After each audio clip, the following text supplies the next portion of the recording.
Friends, I am Anu Bhardwaj. I hope you all are fine. So आज हम करने जा रहे इकोनॉमिक्स का next topic, that is the law of demand. So start करें। What is law of demand? Definition मैंने board पे लिखी है, पहले मैं डेफिनेशन रीड आउट कर दूंगी, फिर मैं आपको डेफिनेशन समझा दूंगी। Law of demand states inverse relationship between the price and quantity demanded keeping other factors constant. मतलब लॉ ऑफ डिमांड क्या बताता है हमें? एक इनवर्स रिलेशनशिप। इनवर्स रिलेशनशिप मैंने आपको हर बार ही बताया है क्या होता है कि किसी चीज का प्राइस अगर बढ़ गया है तो उसकी डिमांड कम हो जाएगी, अगर प्राइस कम होगी है तो डिमांड बढ़ जाएगी। वो एक इनवर्स रिलेशनशिप है। आगे क्या कहता है? Keeping other factor constant. बाकी फैक्टर्स जो है वो मुझे क्या रखने हैं भाई? कांस्टेंट। कौन से फैक्टर्स? याद होगा तो हमने डिटर्मिनेंट्स ऑफ डिमांड पढ़े थे, जिसमें हमने क्या किया था? साइज एंड पॉपुलेशन, देन हमने सीजन एंड वेदर के बारे में, income of consumer, price of related goods के बारे में पढ़ा था। सो जो हमने फैक्टर्स पढ़े थे वो सारे फैक्टर्स हम कांस्टेंट रखेंगे, सिर्फ प्राइस ऑफ गिवन कमोडिटी को छोड़कर। ठीक है, सो इसलिए हम इसे फर्स्ट लॉ ऑफ परचेज भी कह देते हैं। ये बहुत इंपॉर्टेंट है लिखना कि एक इनवर्स रिलेशनशिप है और ये बाकी फैक्टर्स जो है उनको क्या करती है? ये कांस्टेंट रखती है। यहाँ तक क्लियर? चलिए, अब इनवर्स रिलेशनशिप अभी मैंने आपको बताया, या हम इसे नेगेटिव रिलेशनशिप भी कह सकते हैं। प्राइस बढ़ गया है तो डिमांड कम हो गई है, प्राइस कम हो गया है तो डिमांड बढ़ गई है, तो एक इनवर्स रिलेशनशिप हमें शो हो रहा है। अब इसके एग्जांपल्स आप लिख सकते हैं, डिमांड शेड्यूल और डिमांड कर्व। ये इसके एग्जांपल्स हैं जो हम प्रीवियस लेक्चर्स में कर चुके हैं। आप चाहे तो मेरा पिछला लेक्चर जो है वो देख सकते हैं।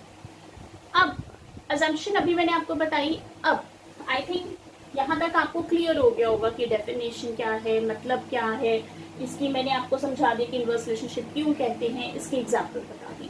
अब इसकी अजम्पशन क्या है? So let's start. अब अजम्पशन हमें क्या कहती है? इसकी अजम्पशन क्या है इसकी? कि no change. No change means किसमें? जिसे हमने पढ़ा था ना, अदर फैक्टर्स कांस्टेंट, उसमें कोई चेंज नहीं करना, सिर्फ प्राइस ऑफ गिवन कमोडिटी को छोड़ के किसी फैक्टर में हमने चेंज नहीं करना। That is the assumption. Clear? अब कई बार आपको इस तरह से क्वेश्चन भी पूछ लिया जाता है, why there is a inverse relationship? Inverse relationship भी क्यों है भाई इनवर्स रिलेशनशिप? यहाँ आपको पूछा जा सकता है रीजंस क्या है for the law of demand के लिए। तो अब हम कुछ रीजंस पढ़ रहे हैं, या इसमें से क्वेश्चन भी आपको आ सकता है why there is a inverse relationship.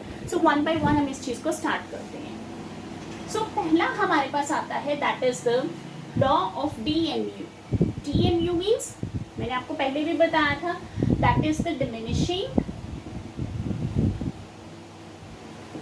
Marginal utility. इसका मतलब क्या? कि अगर किसी चीज की मैं कंजम्पशन कर रही हूँ तो मेरी सेटिस्फेक्शन कम होनी शुरू हो जाएगी, और एक ऐसा टाइम आएगा जब मेरी बिल्कुल सेटिस्फेक्शन खत्म हो जाएगी, मतलब मैं कंज्यूम कर चुकी हूँ, मुझे भी और चीज नहीं चाहिए। लेकिन अगर किसी चीज का दाम कम हो गया है, प्राइस कम हो गया है, तो उसकी डिमांड बढ़ जाएगी। ठीक है ना? वही बात आ गई इसमें कि प्राइस कम हो रहा है, डिमांड बढ़नी शुरू हो गई। ये पहला था लॉ ऑफ डीएमयू का। सेकेंड पॉइंट हमारे पास आता है सब्स्टिट्यूशन इफेक्ट। सब्स्टिट्यूशन इफेक्ट किसे कहते हैं? आपको नाम से पता लग रहा होगा, सब्स्टिट्यूट। ठीक है, मान लो एग्जाम्पल ले लेते, एग्जाम्पल्स बहुत सारी हैं इसमें। एग्जाम्पल जैसे मान लो मार्केट में पेप्सी एंड कोक है, पेप्सी का रेट बहुत ज्यादा बढ़ गया है, तो मैं सोचूंगी चलो ठीक है, अभी पेप्सी का रेट बढ़ गया है तो कोक ले लेते हैं, कोई बात नहीं, कोक तो भाई सस्ती है पेप्सी से। दैट मीन्स कि मैंने सब्स्टिट्यूट उसका ढूंढ लिया। वही बात आ गई ना कि अगर प्राइस बढ़ गया है किसी चीज का, ठीक है, तो उसकी क्वांटिटी डिमांडेड क्या है? उस चीज की कम होगी, या प्राइस अगर किसी चीज का कम है तो उसकी डिमांड क्या है? दैट मीन्स एक इनवर्स रिलेशनशिप में शो हो रहा है। नेक्स्ट आता है इनकम इफेक्ट। अब इनकम को हम दो तरीके से कंसिडर करते हैं। किस वे से? एक आएगी हमारे पास मनी इनकम, एक आएगी रियल इनकम। रियल इनकम को हम परचेजिंग पावर भी कहते हैं, you can say purchasing power. अब अगेन इसमें एक एग्जांपल लूंगी तो आपको क्लैरिटी होगी। मान लो मेरे पास 40 रुपीज है। कितने हैं? 40 रुपीज। क्लियर? और मैंने 40 रुपीज में से 4 चॉकलेट्स परचेज करनी। How many? 4 चॉकलेट्स। इसका मतलब एक चॉकलेट मुझे कितनी की पड़ी, 10 रुपीज की पड़ी ना मेरे पास, ठीक है।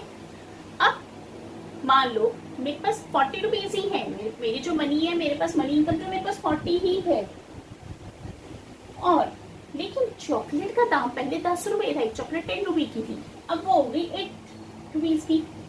तो मैं सोचती हूँ कि चलो भाई अब सस्ती हो गई, 8 रुपए की होगी तो 5 चॉकलेट्स खरीद लेते हैं, मैं 5 चॉकलेट्स परचेज कर लेती हूँ। क्लियर? तो अब आप देखो वही बात आ गई कि अगर प्राइस कम हो गया है तो डिमांड भी भाई बढ़ गई, ठीक है।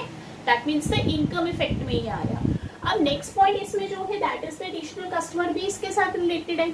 अब जब चॉकलेट 8 रुपए की होगी, मैंने 5 चॉकलेट्स खरीद ली, तो डिमांड उसकी बढ़ गई ना, और एडिशनल कस्टमर्स आ गए, वो उन्होंने सोचा भी हम भी परचेज कर ही लेते हैं, चॉकलेट भी सस्ती हो गई है।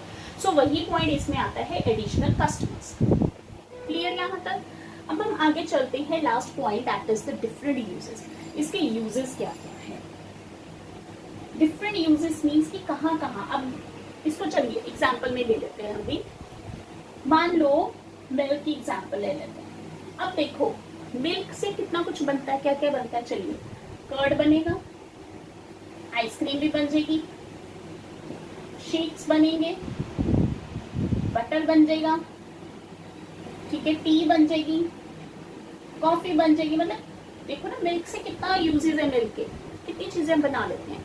अब मान लो मैं 1 लीटर दूध ले रही हूँ, ठीक है, उससे मैंने सोचा कि चलो ठीक है भाई, इससे मैं घर में चाय भी बना लेती हूँ, कॉफी भी बना लेती हूँ, ठीक है।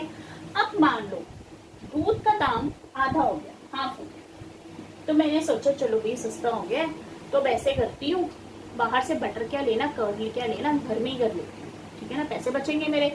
सो दैट इट मीन्स क्या, अगर प्राइस, वही बात आ गई, प्राइस कम हुई तो मेरी भी डिमांड भी बढ़नी शुरू हो गई। सो क्या है डिफरेंट यूजेस में। सो ये सारे रीजंस जो है ऑफ डिमांड में है कि वाई इट्स, ये भी इनवर्स रिलेशनशिप है कि रीजंस क्या है। सो आई थिंक यहाँ तक तो आपको क्लियर हो गया होगा। ओके, चलिए अब हम पढ़ने जा रहे हैं next point that is the exemptions to the law of demand. ऐसी कौन कौन सी चीजें हैं जहां हम लॉ ऑफ डिमांड को नहीं यूज करते, जहां इसका काम नहीं है। पहला पॉइंट आता है गिवन गुड्स। गिवन गुड्स का मतलब है सस्ती चीजें। कई बार हम कहते हैं ना भाई सस्ती चीज है, हमें नहीं खरीदनी, इसको भी बेकार सी होगी, इसकी क्वालिटी बेकार होगी, ठीक है, कपड़ा सस्ता होता है, हम कहते हैं भाई हमें नहीं खरीदना, हो सकता है ये कल ही फट जाए, हमें नहीं, सस्ता है, ठीक है, लोग ऐसे भी सोचते हैं, ठीक है। सो दैट मीन्स कि गिवन गुड्स, इन चीजों पे काम नहीं करेगा। नेसेसिटी, हमारी जो जरूरतें हैं, मान लो कोई इंसान बीमार है, उससे मेडिसिन तो भाई लेनी है, मेडिसिन तो उसको लेनी ही लेनी है ना, चाहे उसका प्राइस महंगा क्यों ना हो, मेडिसिन वो परचेज करेगा ही करेगा। सो वही बात आ गई कि अगर प्राइस किसी चीज की है बड़ी तो उसकी डिमांड भी भाई बढ़ ही रही है, उसे वही वो परचेज करना ही है। गिवन गुड्स में क्या था हमारे पास, अगर प्राइस सस्ता है तो क्वांटिटी डिमांड नहीं होगी, लोग कहेंगे नहीं भी मुझे ये कपड़ा नहीं खरीदना है, मुझे चीज नहीं खरीदनी, ये बेकार है। लेकिन इसमें क्या है, अगर किसी इंसान को मेडिसिन, वो डेली उसने भी लेनी मेडिसिन, ठीक है, तो अगर चाहे वो महंगी मेडिसिन है ना, तब भी वो मेडिसिन लेगा, उसकी डिमांड बढ़ेगी।